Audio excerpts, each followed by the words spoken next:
Hello, hello, and welcome back to another episode of our Business Spotlight with Swagger Magazine and Media. Today we have a dynamic speaker. Her name is Monica Rivera. She is a podcaster and the founder of You Want to Do What? I'll bring her on so she could tell you all about her business and hopefully give you some tips and some guides and instructions on how to build a successful business. Hello, hello. Oh, thank you so much for having me. I'm happy to be here with you. I'm happy too. It took us a while to get here, but I'm excited for us to finally be able to meet and to talk about all the wonderful things you're doing in your business. Thank you. I appreciate that. So, before we get started with my questions, I know that you've been in corporate marketing for over 20 years. So, just tell us a little bit about what you're doing now with your business and what exactly is You Want to Do What? Yeah. So, you want to do what is the idea that kept coming to me, or the question that kept coming to me when I was in the middle of my corporate career and thinking that I wanted to do something else. And I had a stable career, I had a nice title, but I kept thinking there's more that I want to do. And so, you want to do what was the thought that kept coming to me. And so that became the name of the company because a lot of other people, I think, have that same thought. So, what I do, as you mentioned, my name is Monica Rivera. I am a personal brand strategist and communications coach, which is just a fancy way of saying, have you ever known someone who is the best kept secret? They have so much talent, so much expertise, if only more people knew what they did.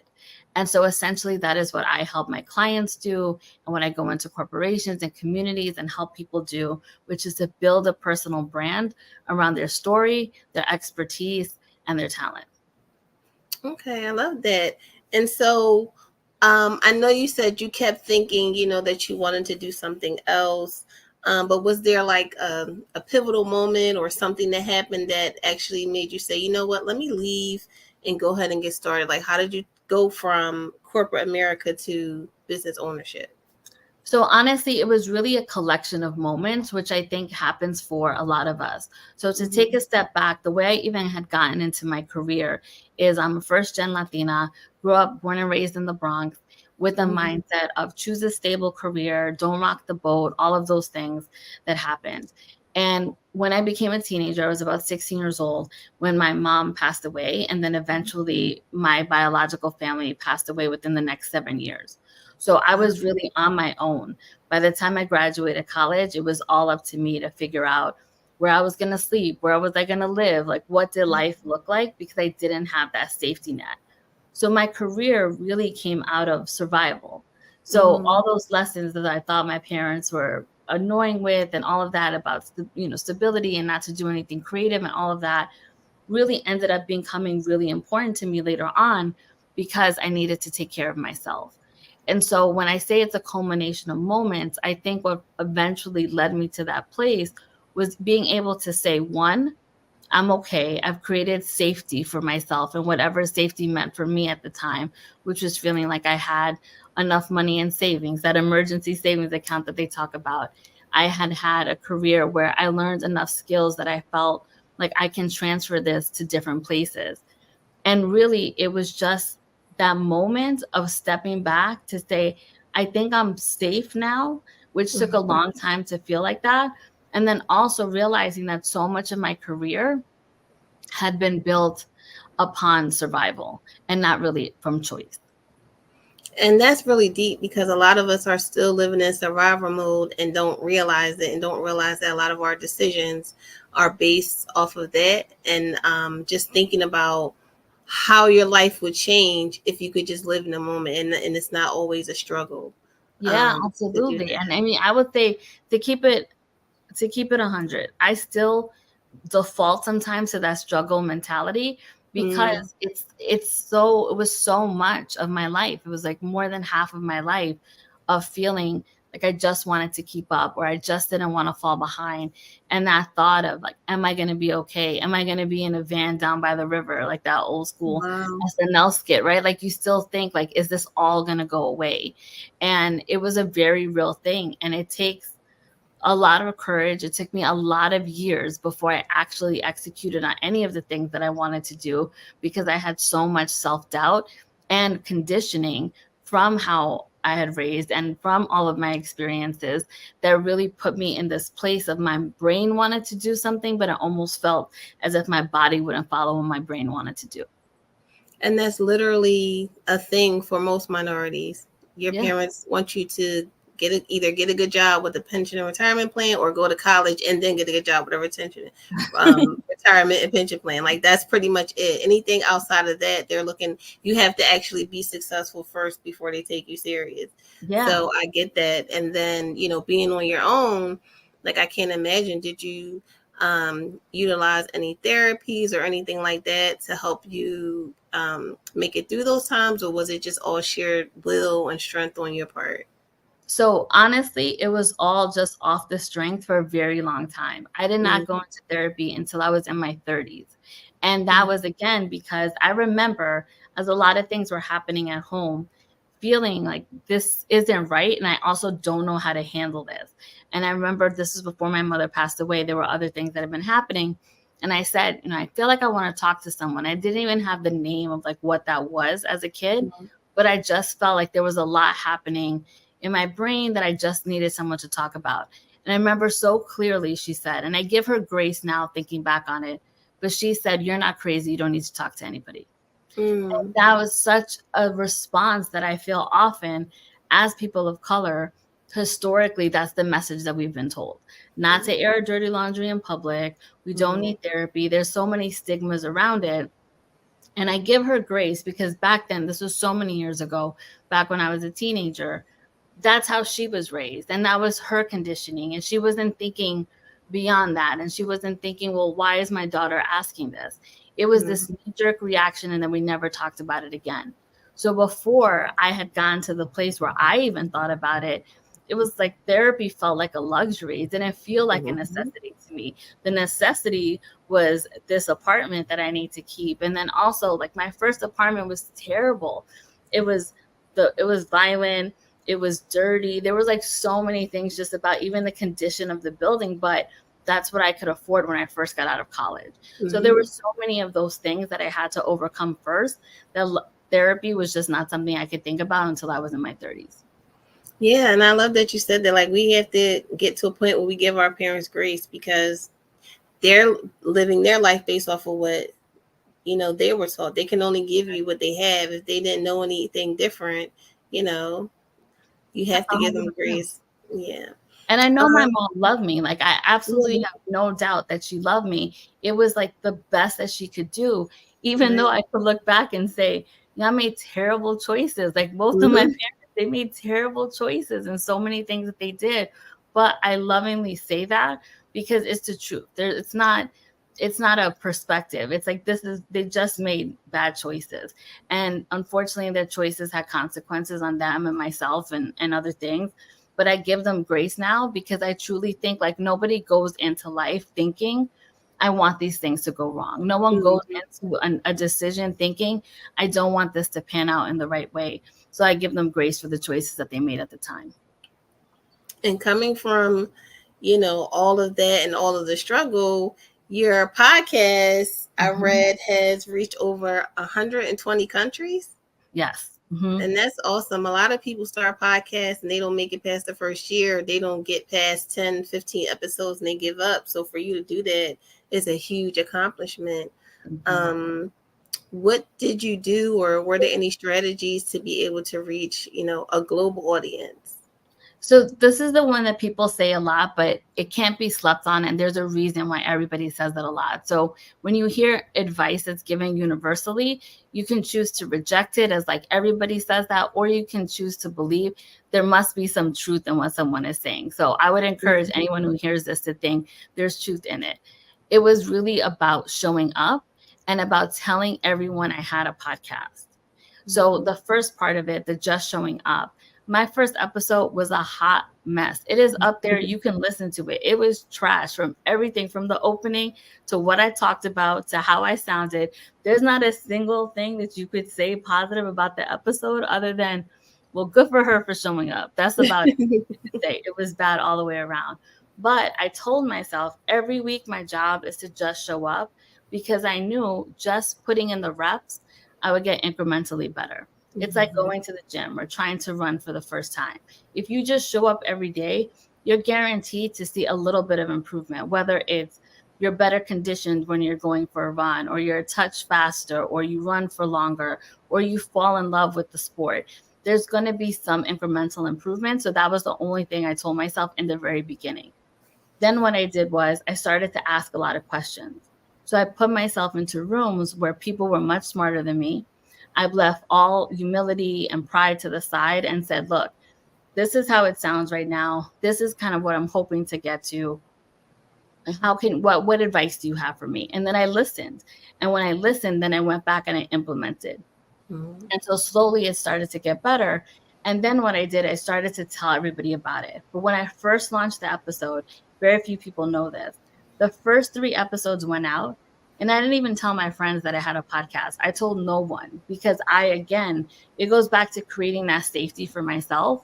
I felt like, am I okay doing this? Do I want to keep doing this? I had all those questions, but I needed to answer them for myself first before I decided to tell everybody about it. But once I knew this was the thing that I wanted to do, then I started to communicate it. I was in Facebook groups and on Instagram and talking Mhm. to people in real life. I went to conferences. I started to speak on stages, and that's how other people got to know about me. And just by constantly letting people know that I was out there, that's how the show grew. I love that for you. I was reading that you did a TED talk. You were in Time magazine. Like that's really a great accomplishment. How did you I get spoke to there? Time Magazine, so I just want to be clear. I Okay, spoke to okay, okay. employees, yeah. Just in case anybody Googles and like, she lying. She wasn't in Right, Time Magazine. I was not in Time Magazine. because you So know they I spoke will. to people. Exactly. So I don't want to get hemmed up. Anybody thinking I'm Right. false advertising. But I spoke to the employees at Time Magazine. But yes, I did a TEDx talk in 2019. It's called The Flip Side of Loneliness. And I actually share for the very first time talking about that journey of losing my family. And I say it in a way for if someone is battling loneliness, whether it's through grief, it's moving to a new place, it's losing a job, like whatever that grief that you're in a stage of life that you're mourning, this is my essential recipe that I followed to get myself out of loneliness. Okay. And how was that experience? It was electric. It was in some ways you hype it up more in your brain than what it Mhm. actually is. I'll be honest. I Yeah. didn't have this TEDx talk that went and then had 20 million people necessarily watch it. So I poured a lot of myself into it. I'm very glad that I did it. I'm very proud that I did it. I also look back now for all of the places that I've spoken since then and over 5 years, and I can see my growth, which is a really nice thing as well, like seeing the development that I have as a speaker, as a communicator, all of those things. But it was a beautiful way to share that story. And I think I did mostly what I wanted to do, which was honor my family and sharing it too.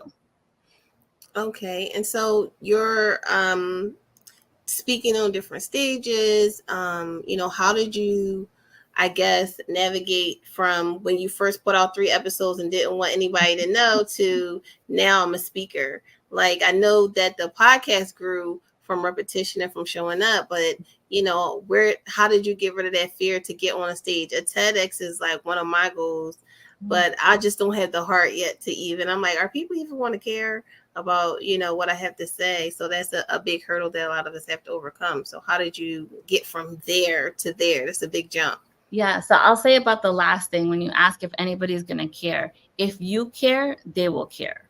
Like Okay. think about that. Like so I grew up like I said in the Bronx, and you can't go anywhere without someone trying to sell you something, right? If you're at the hairdresser, if you're in the subway, if you're going into any store, even if you're walking down the street, people got their blankets laid out with all of the things that they're selling, right? It's like just very much how it is. And so think about it. Like somebody back in the day would try to sell you this DVD, like this is the movie you had to see. And they would hype it up and be like, no, this movie, you got to see it. And this and blah, blah, blah. And then you find yourself like, all right, let me buy this movie. I'm going to watch it on Friday. It's the shaky camera, and you realize that you Mhm. got and all that stuff. But Yeah. that person really believed in what it is that they're selling. So I will say that if it's you or someone else that's listening to this and it is on your heart to do it, And when I say not just a fleeting idea that comes in and by the end of the week it's gone, if it's something that you've consistently thought about, I personally believe it's on your heart for a reason. And so if you believe in the message that you're sharing, then other people will believe in the message that you're sharing. So that's what I'll say, just a little bit of unsolicited advice when it comes to in terms of how did I get from X to Y. So I've always spoken, to be honest. So I spoke when I was in elementary school. That's when I first learned public speaking. I spoke in my corporate jobs. So a lot of those things I was tapped to present presentations and deliver talks and things that way. The only thing that really changed is that now I was doing it for myself. And I knew that to get my podcast to grow and also to live out my vision, which was eventually to have this business and to work with people one-on-one and to talk in other companies and corporations as myself and not as the name of someone else's company, I needed to raise my hand and do that. And it's one of those reasons public speaking is people's number one fear. So imagine if you can do something that most people fear, then it already gives you a certain authority that you're willing to raise your hand and do it. And so I just kept raising my hand and then improving from there. And then more invitations came. Okay. And so was the podcast a way to, I guess, market the business, or was the podcast just like, I want to share, I want to, have this platform? Because I know a lot of people sleep on podcasting as a form of marketing for whatever business they're growing. So I wish I could lie to you and be like, yeah, it was all part of the plan. It was not part of the plan at all. Okay. It was honestly a way for me to show myself that I was capable of doing something outside of my job title. We get so tied up into my name is this and my job is that.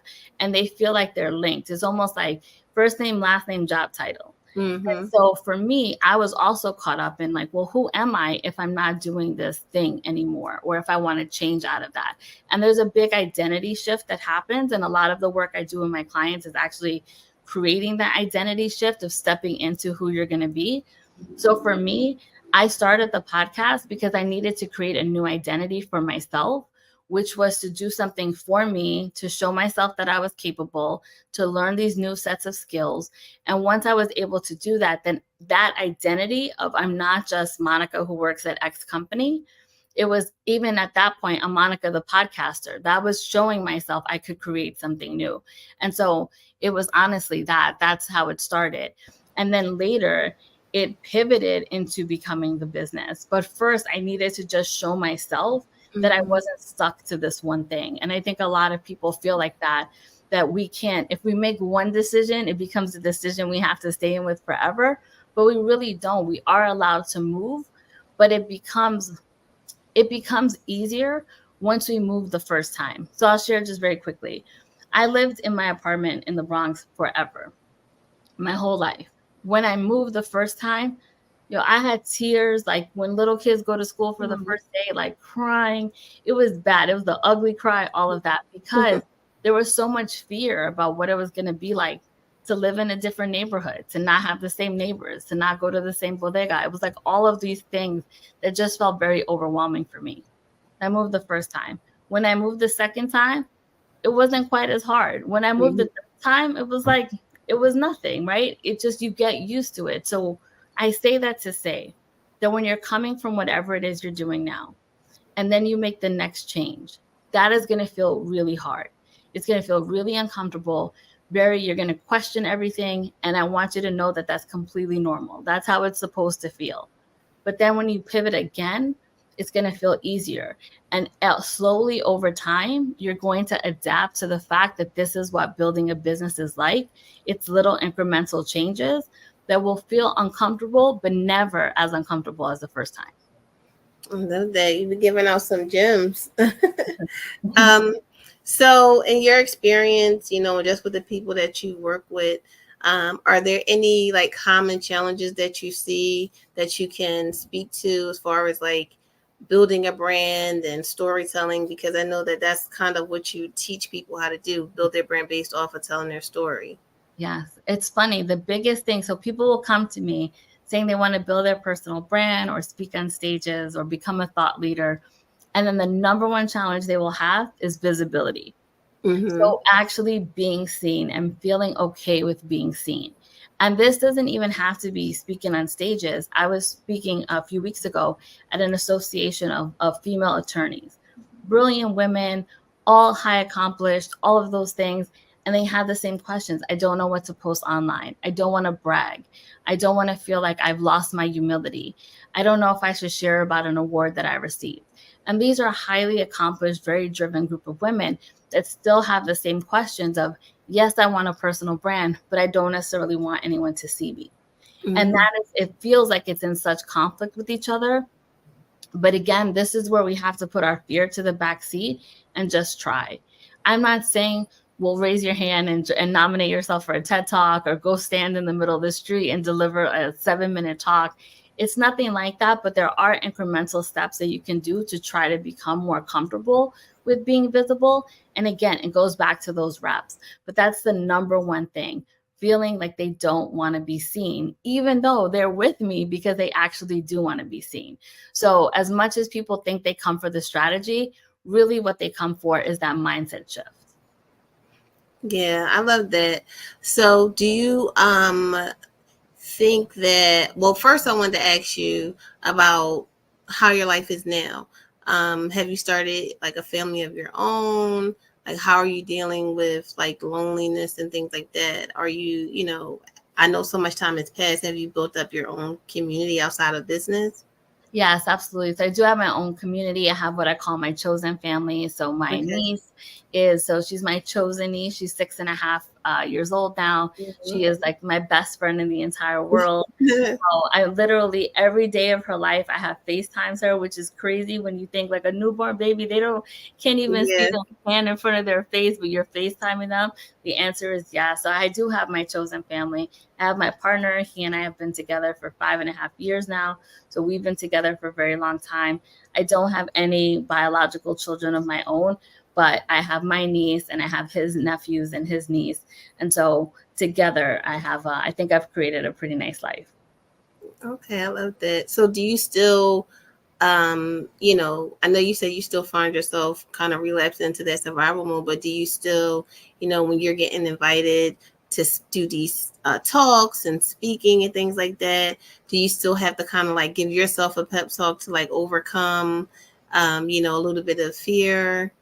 Yeah, I'll say this. So earlier this year, I spoke at Arlen Hamilton's event. She had an event in Los Angeles called Your First Million Live.